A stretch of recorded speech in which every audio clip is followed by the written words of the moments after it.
નીચે ચાલ, આજે ઘરમાં લક્ષ્મી પૂજન છે અને તું પણ આ ઘરની લક્ષ્મી જ છે ને? હા, જેને તમે અહીંયા આ રૂમમાં પૂરીને રાખી છે.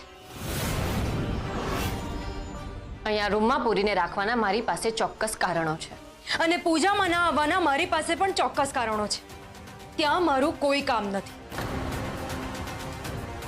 એમ જોવા જઈએ ને તો કોઈનું કામ નથી, પણ આ તો શ્રદ્ધાનો વિષય છે. મારે નથી આવવું.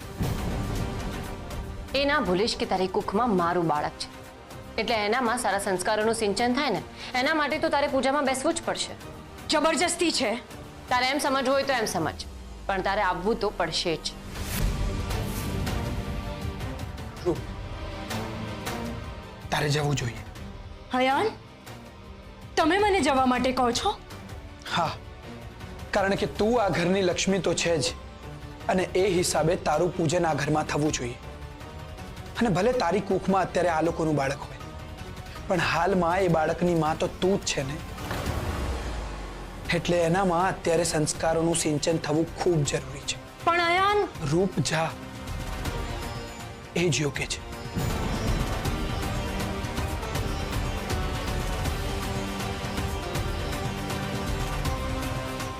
ઠીક છે, તમે કહો છો તો હું જાઉં છું.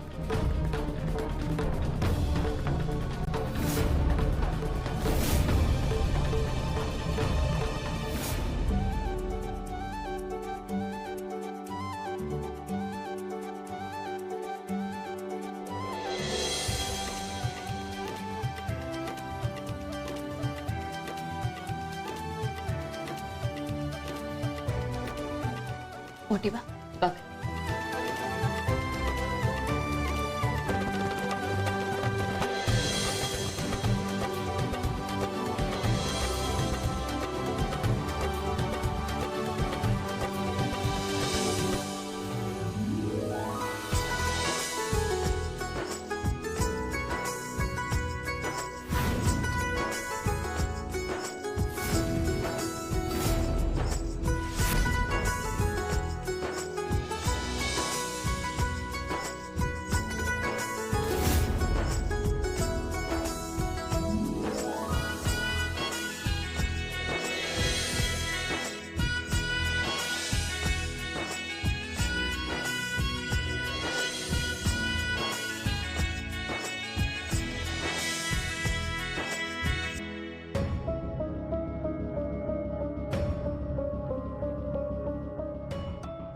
બોલો, હવે થઈ ગઈ પૂજા? કેમ બેટા? મને થાક લાગ્યો છે, એટલે હવે હું જવા માંગુ છું. પણ મીરા આંટી, જવા દો.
દીકરો રતન ત્યાં જ ઉભો રહેજે. આ ઘરમાં પગ ના મૂકતો.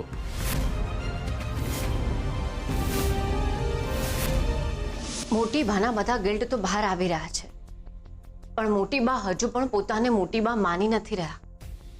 આ બધી ફક્ત યાદો છે, અને એ પણ ધૂંધળી, બીજું કંઈ નથી. તો પછી હવે શું કરવું?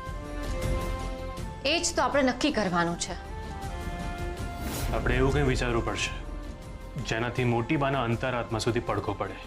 હું ન સમજી શક્યો. બાપુજી, હું કહું, વાત એવી છે કે મોટી બાએ જાણતા અજાણતા જે પણ કંઈ ભૂલો કરી હોય ને એને ગુનો સમજીને બેઠા છે, અને એ જ તો ગિલ્ટ છે. એટલે આપણે આ બધા ગિલ્ટને દૂર કરવાના છે, અને જેવું જ આપણે આ બધા ગિલ્ટને દૂર કરીશું ને કે એમની યાદ શક્તિ પાછી આવી જશે. પણ મોટી બાના મનમાંથી જો વાત બહાર કાઢવી હશે તો તે વખતે જે થયું હતું એ આબેહૂબ કરવું પડશે. હા, કેવી રીતે? સૌથી પહેલા તો આપણે મોટી બાને એ વાત યાદ કરાવીશું જે એમણે જ કહી હતી કે એક સ્ત્રી માટે કઈ એવી વાત કે કયું એવું સર્જન જે સૌથી યાદગાર હોય છે. તો એમણે કહ્યું હતું એક પરિવારનું અને બીજું સંતાનને જન્મ આપવો. અને જ્યારે મોટી બા સંતાનને જન્મ આપવાની વાત કરશે ને તો એમને રતન અંકલની યાદ આવશે, અને એ જ તો આપણને જોઈએ છે. કારણ કે મોટી બા હજુ પણ એમના દીકરા રતન અંકલનું ગિલ્ટ ભૂલાવી નથી શક્યા, અને આ આપણો સૌથી મોટો ટર્નિંગ પોઈન્ટ સાબિત થશે. કેવી રીતે? આપણે જે પણ કંઈ ઘટના થઈ હતી ને એ મોટી બાની સામે ફરીથી ઊભી કરવી પડશે, અને તારે રતન અંકલ બનીને આપવું પડશે. પણ આટલી બધી મહેનત કરવા છતાં પણ આપણને સફળતા ના મળી તો? જો આપણે બધું પોઝિટિવ જ જોઈએ છે તો મીરા આંટીના કહેવા પ્રમાણે નેગેટિવ પણ જોવું પડશે ને. ના, જો આપણે બધું જ પોઝિટિવ વિચારીશું તો બધું પોઝિટિવ જ થશે. મને લાગે છે આપણે એક ચાન્સ લેવો જોઈએ. કારણ કે કુંદન અત્યારે જે પીડા ભોગવી રહ્યા છે એના માટે એમના કરતા હું વધારે જવાબદાર છું. એમણે તો માત્ર પત્ની ધર્મ નિભાવ્યો હતો. બાપુજી, આટલા સમયના અનુભવ પ્રમાણે એક વાત તો મને ખબર પડી ગઈ છે કે તમે ગમે તે વિચારો પણ થવાનું એ જ છે જે તમારા નસીબમાં લખાયેલું હોય. એટલે પોતાના પર દોષ લેવાનું બંધ કરી દો. અત્યારે સૌથી વધારે અગત્યની વાત એ છે કે આપણે આપણા મોટી બાને પાછા મેળવવાના છે. હા, તો ધ્વનિ થઈ જા તૈયાર. પણ સરગમ, ધારો કે આપણું ધાર્યું પરિણામ ન મળ્યું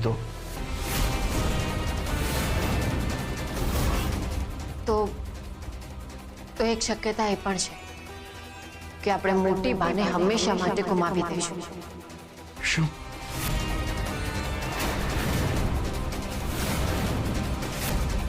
પણ આપણે આ ચાન્સ તો લેવો જ પડશે.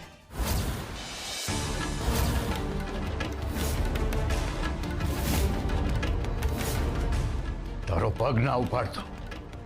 તે અમારી મરજી વિરુદ્ધ રેખા સાથે લગ્ન કરી લીધા. શરમ ના આવી તને? નહીં બાપુજી, એવું સચ પણ નથી. મારા માટે હંમેશા તમે જ મહત્વના રહ્યા છો. મને સમજાવવાનો પ્રયત્ન ના કરતું. બાપુજી, મને એકવાર બોલવાની તક તો આપો. એકવાર હું રેખાના લગ્નમાં ગયો હતો. ત્યાં અચાનક રેખાની મમ્મીને હાર્ટ એટેક આવી ગયો, અને રેખાના થવાવાળા સસરાએ કહ્યું જો દહેજ નહીં આપો તમે લગ્ન નહીં થવા દઈએ અને જાન પાછી લઈ જઈશું. એટલે તે લગ્ન કરી લીધા એમ? ના બાપુજી, એક સ્ત્રીની ઇજ્જત બચાવવા માટે હું પૈસા આપવા પણ તૈયાર થઈ ગયો હતો, પણ મારા અને રેખાના સંબંધ પર લોકોએ પ્રશ્ન ઉઠાવ્યા અને જાન પાછી જતી રહી. હવે તમે જ કહો બાપુજી કે આવા સંજોગોમાં હું રેખાનો હાથ ન પકડતો તો બીજું શું કરતો બાપુજી? એટલે ગમે તેની સાથે લગ્ન કરી લેવાના? અરે દુઃખ તો બધાને હોય છે દુનિયામાં. તું બધાના દુઃખ માથે લઈને ફરીશ? તે એ છોકરી સાથે લગ્ન એટલા માટે કર્યા કે તું રેખાને પ્રેમ કરતો હતો અને અમે તને એની સાથે લગ્ન કરવાની ના પાડી. એટલે અમારી વાત ઉથાપી અને તું એની સાથે લગ્ન કરીને એને ઘરમાં લઈ આવ્યો. એમ વિચાર્યું હશે કે એકવાર લગ્ન થઈ જાય પછી કોઈ શું કરી લેવાનું છે, હે ને? રસ્તે રઝળતા કોઈને પણ તું ઉપાડીને ઘરમાં લઈ આવીશ? આપણું ખાનદાન, આપણો પરિવાર, આપણી ઇજ્જત, આપણો મોભો, એનો જરા પણ વિચાર ના આવ્યો તને? તો તું મારું સંતાન હોય ને તો હમણાં ને હમણાં એ છોકરીને ઘરે મૂકી આવ.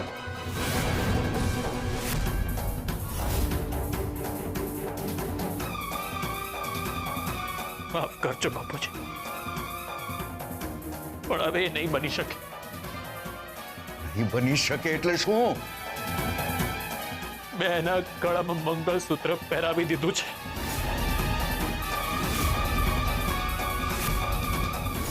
અને અમે બધા કોણ છે? અમારી સાથે તારો કોઈ સંબંધ નથી. ના બાપુજી, હું તમને બધાને બહુ પ્રેમ કરું છું,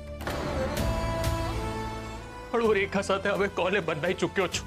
તો પછી મારી ઈચ્છાનું શું કે હું એક સારા પરિવારમાં રતનના લગ્ન કરાવીશ કે જે કન્યા સુંદર, સુશીલ, સંસ્કારી હોય.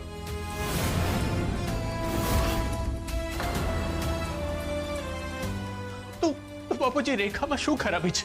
હું જે કહું છું એ વાત માન. આ છોકરીને હમણાં ને હમણાં ઘરે મૂકી આવ. બાપુજી, હું તમને કહી ચૂક્યો છું, એ નહીં બની શકે. તું તારી માને બહુ પ્રેમ કરે છે ને? બહુ જ. તો નક્કી કરી લે રતન, કા રેખા કા કુંદન.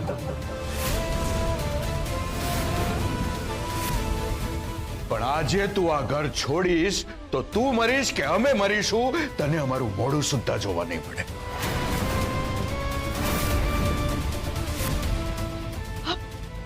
શું બોલી રહ્યા છો તમે? આજે એક શબ્દ પણ નહીં બોલે કોઈ. નક્કી કર રતન, જવાબ આપ મને. બાપુજી, હું મારી માને બહુ પ્રેમ કરું છું. બાપુજી,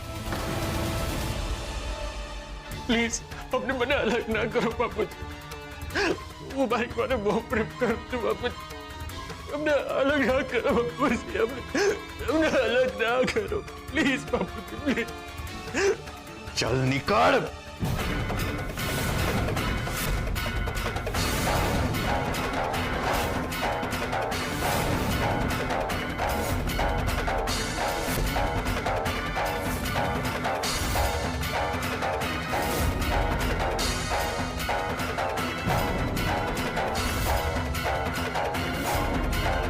કુંદન, તમે?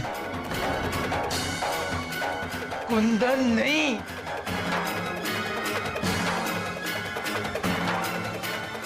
રતનની માં.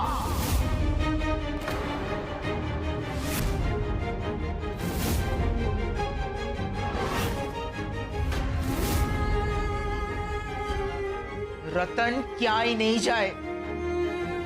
કોઈ ખોટું કામ નથી કર્યું એણે. એણે જે કર્યું છે ને એના પર મને ગર્વ છે. ગર્વ? કોઈકનું જીવન બચાવ્યું છે એણે. એના માટે તમે એને સજા ના આપી શકો. સજાના હકદારને સજા મળવી જ જોઈએ. અને આજે હું એને એવી સજા આપીશ કે એની આવનાર પેઢી આ ત્રિભુવનદાસ ઝવેરીને યાદ રાખશે. એણે પ્રેમ કર્યો છે. કોને પૂછી? પ્રેમ નહીં કુંદન, છળ કર્યું છે એને તમારી સાથે અને મારી સાથે. એને ખબર છે કે તમે એને પ્રેમ કરો છો, એટલે આપણને ન ગમતી છોકરી સાથે લગ્ન કરીને અહીંયા ઘરમાં આવશે તો પણ તમે એને બચાવશો. ના બાપુજી, હું ખોટો હોઈ શકું, પણ તમારા સંસ્કાર ક્યારેય ખોટા ન હોઈ શકે. મેં બહુ પ્રેમથી રેખાને સ્વીકારી છે. અને તું પ્રેમ કે છે? પ્રેમ પ્રેમ કરીને તે મારું નામ બોળ્યું છે. પ્રેમ કરવો એટલે નામ બોલ્યું કહેવાય? કોઈ નિરાધાર છોકરીનો આશરો બનવો એટલે નામ બોલ્યું કહેવાય? અરે અણે જે કાર્ય કર્યું છે ને એનાથી ગર્વ છે મને મારા થામણ પર. પણ તમે આ ક્યારેય સમજી જ નહીં શકો, કારણ કે તમારી આંખો પર મોભીની પટ્ટી પડેલી છે. લોકો શું કહેશે, સમાજ શું કહેશે, આની પડી છે તમને. પણ તમારા દીકરાએ શું કામ કર્યું, શું પરિસ્થિતિ હતી એ જાણવાનો સમય છે તમારી પાસે. તમારે જે કહેવું હોય એ કહો કુંદન, પણ હું રેખાને અને રતનને આ ઘરમાં નહીં રહેવા દઉં. જો આ જ તમારો નિર્ણય છે તો રતન અને રેખા વહુ સાથે રતનની માં પણ આ ઘરમાંથી ચાલી જશે. તમારે મારો તિરસ્કાર પણ કરવો પડશે. કુંદન, આ તમે જો રતન અને રતનની માની વાત નથી માનવાના તો અમારે પણ તમારી વાત નથી માનવી.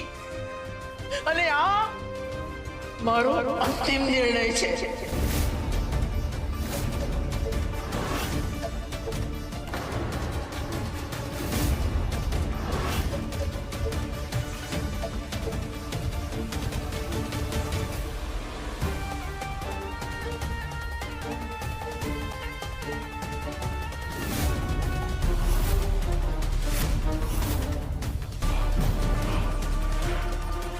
चल बेटा चल.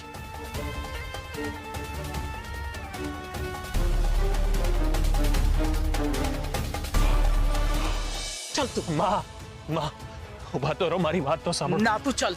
માં તમે મારી સાથે આવો, મારી સાથે આવો તમે. આવો માં, આવો. રતન તમે આવો. રતન તું ચાલ આમ.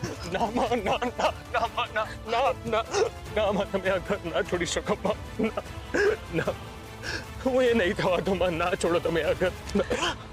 કેમ ના જઈ શકું? તારી માં છું. અને માનું શું કામ હોય? દીકરો જો ખોટું કામ કરે તો એને સજા આપવાની. જો એ સાચો હોય તો આખી દુનિયા સામે લડી લેવાનું. આજે તું એક માને એની ફરજમાંથી નહીં ચૂકવા દેતો. માં, તમે જરા વિચાર તો કરો. મારા કરતા વધારે કુંદન નિવાસને તમારી જરૂર છે. ના માં, તમે આ ઘર છોડીને ના જાઓ. હું મારું કરી લઈશ, પણ તમે ના જાઓ માં, પ્લીઝ પ્લીઝ. તમે ના કરો. તને ખબર છે બેટા, પ્રેમનું એક બીજું સ્વરૂપ શું હોય? હ? તમે જેને પ્રેમ કરતા હો ને, આખી દુનિયા એની જો વિરુદ્ધમાં હોય તો તમે એના પડખે ઉભા રહો. એનું નામ પ્રેમ છે. તમે એને એકલો મૂકી દો તો એ પ્રેમ નથી. જેને તમે પ્રેમ કરતા હો ને, તમે એની સાથે લડો તો ક્યારેક એના માટે પણ લડવું પડે.